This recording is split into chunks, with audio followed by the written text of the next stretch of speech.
우리 함께 신나게 찬양하겠습니다.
우리 아직 내겐 함께 찬양하겠습니다.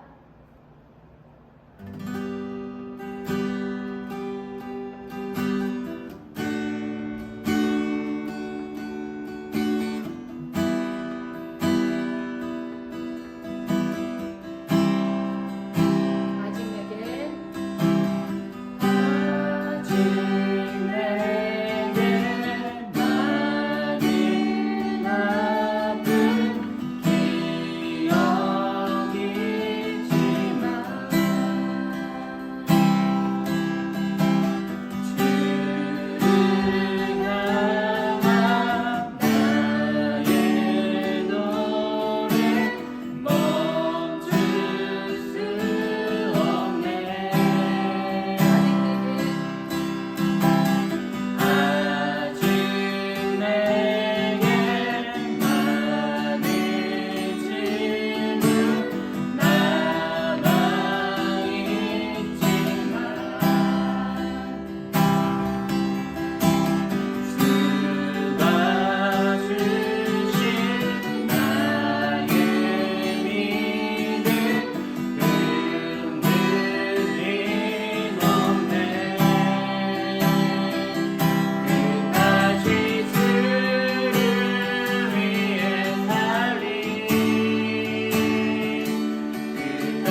2021년도 말씀 총정리하도록 하겠습니다. 1월부터 10월 말씀까지 함께 암송하겠습니다. 시작.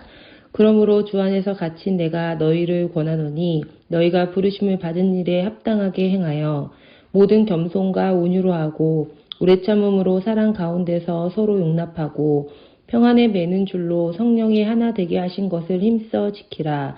몸이 하나요 성령도 한 분이시니 이와 같이 너희가 부르심의 한 소망 안에서 부르심을 받았느니라. 주도 한 분이시요 믿음도 하나요 세례도 하나요 하나님도 한 분이시니 곧 만유의 아버지시라.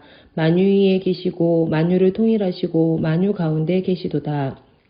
우리 각 사람에게 그리스도의 선물의 분량대로 은혜를 주셨나니 우리가 다 하나님의 아들을 믿는 것과 아는 일에 하나가 되어 온전한 사람을 이루어 그리스도의 장성한 분량이 충만한 데까지 이르리니 이는 우리가 이제부터 어린아이가 되지 아니하여 사람의 속임수와 간사한 유혹에 빠져 온갖 교훈의 풍조에 밀려 요동하지 않게 하려 함이라. 오직 사랑 안에서 참된 것을 하여 범사에 그에게까지 자랄지라. 그는 머리니 곧 그리스도라. 에베소서 4장 1절에서 15절 말씀. 아멘. 친구들 안녕. 우리 친구들 한 주간도 잘 지냈나요? 오늘은 12월 마지막 주입니다. 2021년이 이렇게 마무리가 됩니다. 올해는 참 코로나 때문에 많이 못 본 친구들이 많았는데 내년에는 우리 친구들 건강한 모습으로 볼 수 있게 되기를, 또 상황이 그렇게 해결되기를 하나님께 간절히 간구합니다. 우리 친구들 어디서든지 예배 잘 드려서 너무 기쁘고 전사님 기특하게 생각합니다. 끝까지 예배 잘 드리는 친구들이 되었으면 좋겠어요. 오늘은 사도행전의 마지막 장인 28장 말씀 11절에서 31절까지의 말씀을 가지고 은혜 나누도록 하겠습니다. 전사님이 조금 길지만 봉독하도록 할게요. 석 달 후에 우리가 그 섬에서 겨울을 난 알렉산드리아 배를 타고 떠나니 그 배의 머리 장식은 디오스구로라. 수라구사에 대고 사흘을 있다가 거기서 둘러가서 레기온에 이르러 하루를 지낸 후 남풍이 일어나므로 이튿날 보디올에 이르러 거기서 형제들을 만나 그들의 청함을 받아 이레를 함께 머무니라. 그래서 우리는 이와 같이 로마로 가니라. 그곳 형제들이 우리 소식을 듣고 아비오 광장과 트레이스 타베르네까지 맞으러 오니 바울이 그들을 보고 하나님께 감사하고 담대한 마음을 얻으니라. 우리가 로마에 들어가니 바울에게는 자기를 지키는 한 군인과 함께 따로 있게 허락하더라. 사흘 후에 바울이 유대인 중 높은 사람들을 청하여 그들이 모인 후에 이르되, 여러분 형제들아, 내가 이스라엘 백성이나 우리 조상의 관습을 배척한 일이 없는데 예루살렘에서 로마인의 손에 죄수로 내준 바 되었으니 로마인은 나를 신문하여 죽일 죄목이 없으므로 석방하려 하였으나 유대인들이 반대하기로 내가 마지 못하여 가이사에게 상소하며 내 민족을 고발하려는 것이 아니니라. 이러므로 너희를 보고 함께 이야기하려고 청하였으니 이스라엘의 소망으로 말미암아 내가 이 쇠사슬에 매인 바 되었노라. 그들이 이르되 우리가 유대에서 내게 대한 편지도 받은 일이 없고 또 형제 중 누가 와서 내게 대하여 좋지 못한 것을 전하든지 이야기한 일도 없느니라. 이에 우리가 너의 사상이 어떠한가 듣고자 하니 이 파에 대하여는 어디서든지 반대를 받는 줄 알기 때문이라 하더라.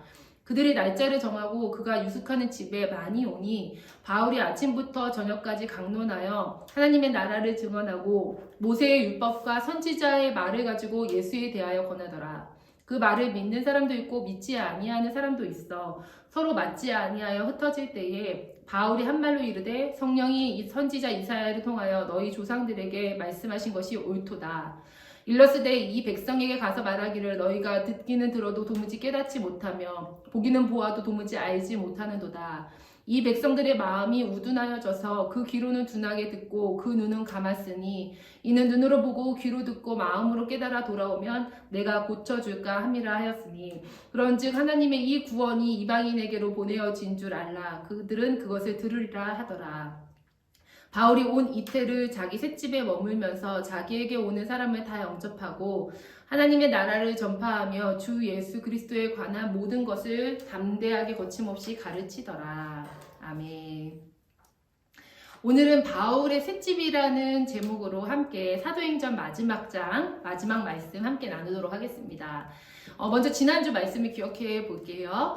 유라굴로 광풍에 휩싸인 지 2주가 지났을 때 바울이 일어나서 이야기하지요. 우리는 머리카락 하나도 상하지 않고 모두 구조가 될 것이니 음식을 좀 먹어야 한다라고 말을 합니다. 그리고 바울이 먼저 일어나서 기도하고 떼어 먹으니 사람들이 그것을 보고 안심하고 다 받아 먹었다고 하죠. 백부장은 그때, 바울은 그때 백부장도 아니었고 선장도 아니었는데 모든 사람들이 다 이 바울의 말을 듣고 따릅니다. 그때 바울의 말을 듣고 음식을 먹은 사람이 총 276명이라고 누가가 기록을 하지요. 단순히 음식을 먹은 사람이 276명이라는 것이 아니라 누가는 이때 영혼이라는 단어를 사용하여서 276명의 영혼이 소망을 갖게 되었고 구원을 얻었다는 것을 표현한 것입니다.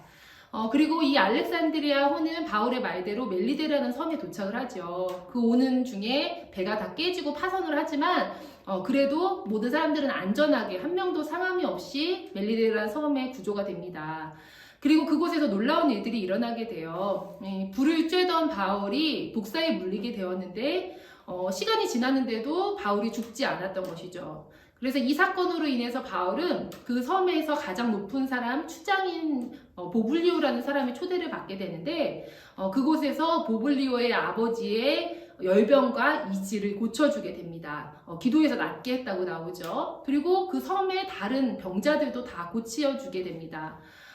바울은 가이사라에서 로마로 가게 되었을 때 로마에서 가이사 앞에 서게 되겠다. 그것까지만 생각을 했겠지만 하나님은 그 바울의 생각을 뛰어넘으시는 분이었죠. 그래서 그 가는 도중에 배에 탔던 275명의 사람들과 또 멜리데라는 작은 섬의 원주민들까지 하나님께서 다 구원하기를 원하셨던 것입니다. 이처럼 예수 그리스도의 생명을 가진 한 사람만 있으면 주변의 사람들은 다 그를 통하여서 구원을 얻게 되는 것을 볼 수 있습니다. 하나님께서 그 한 사람에게 영혼을 맡기신 것이죠. 그것은 비단 이 성경 속의 바울에게만 해당되는 이야기가 아닙니다. 하나님께서는 내가 속한 모든 곳의 사람들을 다 나에게 맡겨주셨습니다. 그래서 내가 살아가는 모든 삶에서 내 인생 항해에 만나는 모든 사람들은 나를 통해 하나님께서 구원을 얻게 하시려는 하나님께서 붙여주신 사람들이라는 것이죠. 그래서 바울처럼 우리도 내게 붙여주신 사람들을 나로 통해 하나님을 알게 하고 구원을 얻게 하는 일에 우리가 사용되어야겠다라고 지난주에 말씀을 나누었습니다. 기억이 나죠, 우리 친구들? 그리고 이제 오늘은 그 다음에 이야기입니다. 28장 11절에는 이렇게 나오죠. 석 달 후에 우리가 그 섬에서 겨울을 난 알렉산드리아 배를 타고 떠나니 그 배의 머리 장식은 디오스구로라라고 합니다. 바울 일행은 이 멜리데 섬에서 겨울을 났어요. 석 달 동안 겨울을 지냈던 거죠. 그리고 이제 봄이 되어서 로마로 가는데 디오스구로라는 머리 장식을 한 알렉산드리아 배를 탔다라고 말을 합니다. 이 배는 바울이 예전에 타고 왔던 알렉산드리아 배가 아니에요. 그 배는 이미 멜리데 섬에 도착할 때 다 부서졌죠. 그러면 이 배는 뭘까요? 이 배는 뭐길래 바울이 타고 갔을까요? 당시에는 알렉산드리아에서 로마로 곡물을 운반하는 수송선들이 굉장히 많았다고 했죠. 그 배들을 모두 다 알렉산드리아 배라고 불렀어요. 그런데 이 배는 이전에 바울이 탔던 알렉산드리아 배와는 달리 배의 앞머리, 이물에 디오스구로라는 장식이 달려 있었던 거예요. 그래서 누가는 이전에 바울이 탔던 알렉산드리아 배와 구분을 하기 위해서 이 배는 디오스구로 장식이 있는 다른 알렉산드리아 배다라고 알려주는 것입니다. 이 알렉산드리아 배는 항해 금지 기간이 되자 미리 멜리데 섬에 정박을 했던 거예요. 그래서 배가 손상되지 않고 보존이 되어 있었던 거죠. 이거는 굉장한 하나님의 섭리죠. 어떻게 하나님께서 알고 멜리데 섬에 정박을 하게 하셨을까? 그 배가 아니었다면 바울은 로마로 가기 굉장히 힘들었을 거예요. 봄이 되어도. 하지만 하나님께서 이렇게 준비하신 덕에 바울은 봄이 되어서 로마로 출발할 수가 있었습니다. 그런데 여기서 좀 이상한 것은 왜 굳이 누가는 다른 알렉산드리아 배라고 하면 되지 왜 디오스구로라는 머리 장식이 있는 알렉산드리아 배라고 이렇게 디오스구로라는 것을 알려주었을까? 그 이유가 있습니다. 당시 로마 제국은 정치적으로는 뭐 행정적으로 로마의 통치를 받았지만 로마 영향권 안에 있었지만 문화적으로는 이전 시대인 헬라 시대, 헬레니즘의 문화 영향을 굉장히 많이 받고 있었어요. 그래서 사람들의 생각이나 가치관이 다 이 헬레니즘의 영향을 많이 받고 있었습니다. 그 그리스의 문화권, 그리스 신화가 유명하죠. 그 그리스 신화에 영향을 많이 받았는데 그리스 신화에서 가장 유명하고 최고의 신은 제우스잖아요. 이 제우스에게는 쌍둥이 아들이 있었습니다.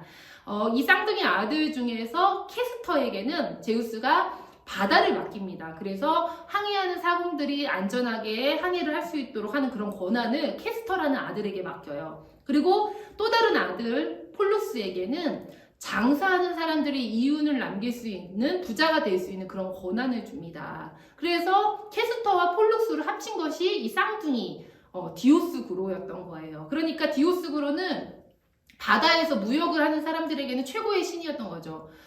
배에서 보호도 해주고 바다에서 보호도 해주고 돈도 벌게 해주는 그런 신이었던 거예요. 그래서 별자리 중에도 여러분 쌍둥이 자리 있잖아요. 별자리가 여러 개가 있는데 그 중에서 쌍둥이 자리가 바로 이 디오스구로의 별이었던 거예요.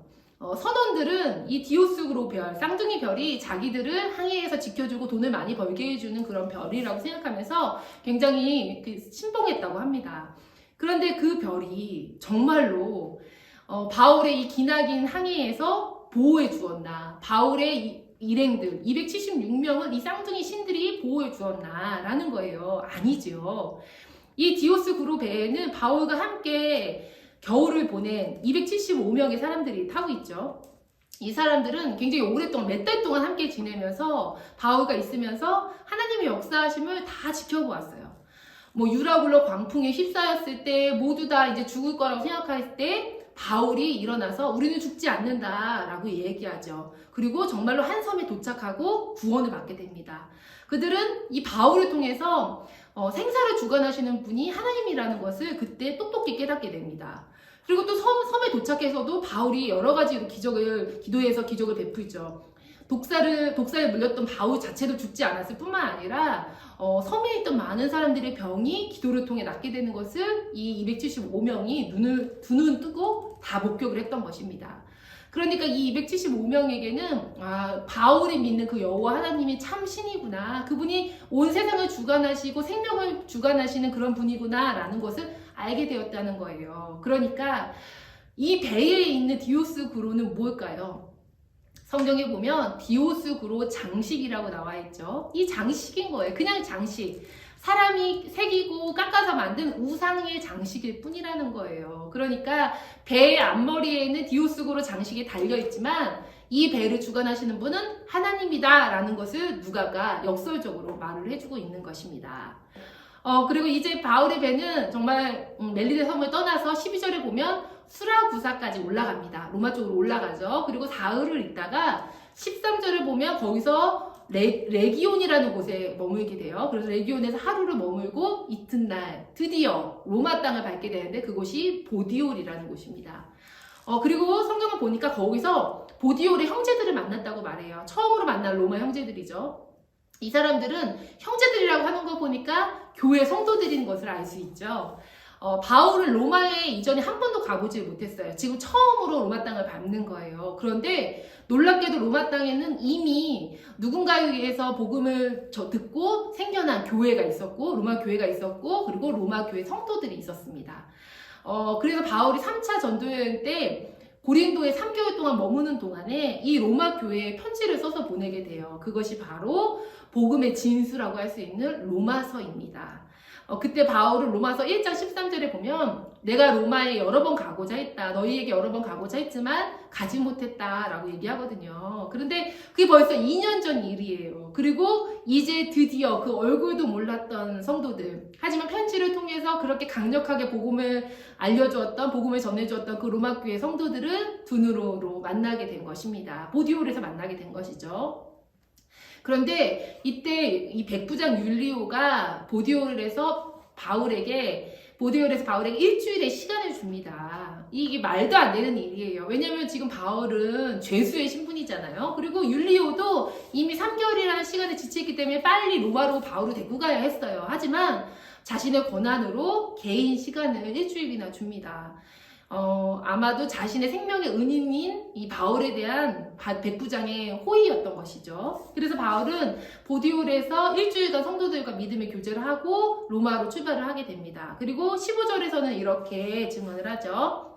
그곳 형제들이 우리 소식을 듣고 아비오 광장과 트레이스 타베르네까지 맞으러 오니 바울이 그들을 보고 하나님께 감사하고 담대한 마음을 얻으니라 라고 합니다. 로마의 바울이 굉장히 초라한 모습으로 도착을 했는데 먼저는 보디올에서 형제들이 바울을 맞아주죠. 그리고 바울이 보디올에서 일주일 동안 머무는 동안에 누군가 로마로 가서 바울이 로마에 도착했다는 사실을 알린 거예요. 그러자 로마 교회 성도들이 기쁜 마음으로 두 팀으로 팀을 나누어서 아비오 광장과 트레이스 타베르네라는 장소의 두 곳으로 환영 인파를 보낸 것입니다. 마중을 나온 거죠. 그리고 그 바울은 죄수의 신분으로 지금 끌려가고 있는데도 자기를 맞으러 나온 이 로마교회 성도들을 보고 굉장히 하나님께 감사했다고, 그리고 담대한 마음을 얻었다고 말합니다. 이 아비오 광장은 로마의 군인들이 전쟁에 나갈 때 출정식을 하거나 전쟁에서 승리하고 돌아올 때 환영을 하던 그런 장소였어요. 그리고 아비오 광장을 지나서 조금만 더 올라가면 트레이스 타베르네라는 곳이 있는데 이곳은 새 여관이라는 뜻이에요. 이 광장까지도 사람들이 나왔던 것입니다. 로마의 성도들이 일부러 나왔던 것이죠. 그냥 환영한 게 아니에요. 성경에는 맞으러 오니라고 하는데 이 말은 한 나라의 왕이 전쟁에서 승리하고 돌아올 때, 장군이 승리하고 돌아올 때 영접하고 환영하는, 그런 개선 장군을 환영하는 듯한 그런 환영을 말합니다. 그러니까 일부러 멀리 환영을 나와서 로마에 도착한 바울을 두 팔 벌려 정말 기쁨으로 환영을 한 것이죠. 그리고 이것은 하나님의 환영이기도 했습니다. 바울이 기다리셨잖아요. 로마에 도착하기를 하나님도 간절히 바라셨어요. 그렇기 때문에 하나님께서 이렇게 기쁘게 잘 왔다, 수고했다, 너 여태까지 고생해서 여기까지 왔지, 정말 잘했다 라고 하나님께서 칭찬해 주시는 거예요. 바울이 이것을 보고 얼마나 감사한 마음이 들었을까요? 1차, 2차, 3차 전도여행을 다니는 동안 하나님께서 그 수많은 어려움을 지켜주시고 또 로마로 가게 될 거라고, 담대하라고, 용기를 가지라고 말씀해 주셨는데 드디어 로마에 도착한 거죠. 굉장히 감격했겠죠. 그리고 하나님으로 인해서 용기를 얻었을 것입니다. 그리고 이제 바울은 정말 로마에 도착을 하게 돼요. 그런데 바울은 지금 황제에게 상소한 미결수 신분이잖아요. 그러니까 당장 재판을 받을 수는 없었을 거예요. 황제를 그렇게 금방 만날 수는 없죠. 그래서 보통은 이런 사람들은 미결수 신분이기 때문에 황제의 근위대 감옥에 갇혀 있었다고 해요. 하지만 16절을 보면 바울은 특이하게도 군인 한 명과 함께 자택연금, 바울의 집에서 자택연금을 당하게 되었다고 합니다. 이 집을 바울의 셋집, 바울이 새 얻은 집이라고 하는데 이것은 바울과 함께했던 백부장 율리오가 바울에 대해서 굉장히 좋게 보고서를 냈기 때문일 수도 있어요. 하지만 근본적으로는 하나님의 놀라운 섭리였던 것입니다.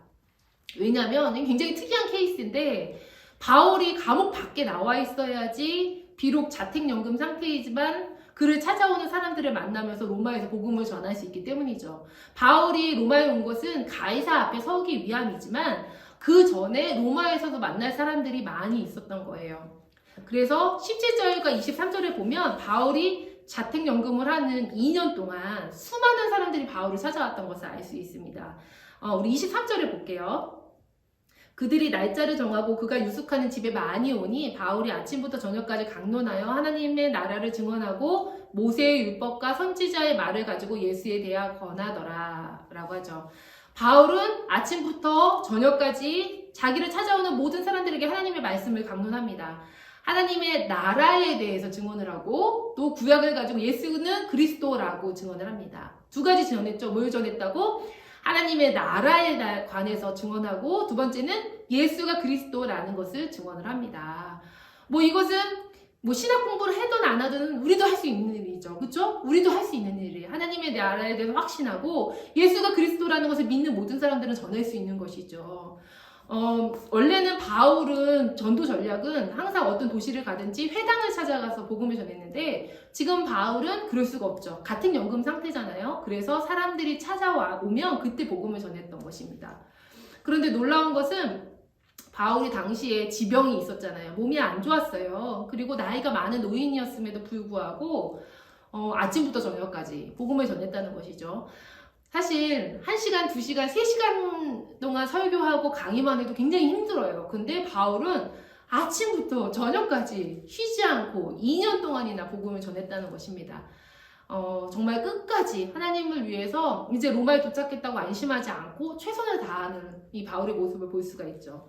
그러나 24절을 보면 이렇게 바울이 복음을 전함에도 어떤 사람들은 받아들이고 어떤 사람은 받아들이지 않았다고 말을 합니다. 예. 하지만 그것은 그들의 선택이었을 뿐이지 바울은 묶였을 때나 묶이지 않았을 때나 감금됐을 때나 자유로울 때나 상관없이 동일하게 하나님의 말씀을 전합니다. 근데 로마에서의 바울의 삶을 보면 정말 바울이 미결수 신분인가? 라는 생각이 들 정도로 가택연금을 당하는 사람같이 보이지 않아요.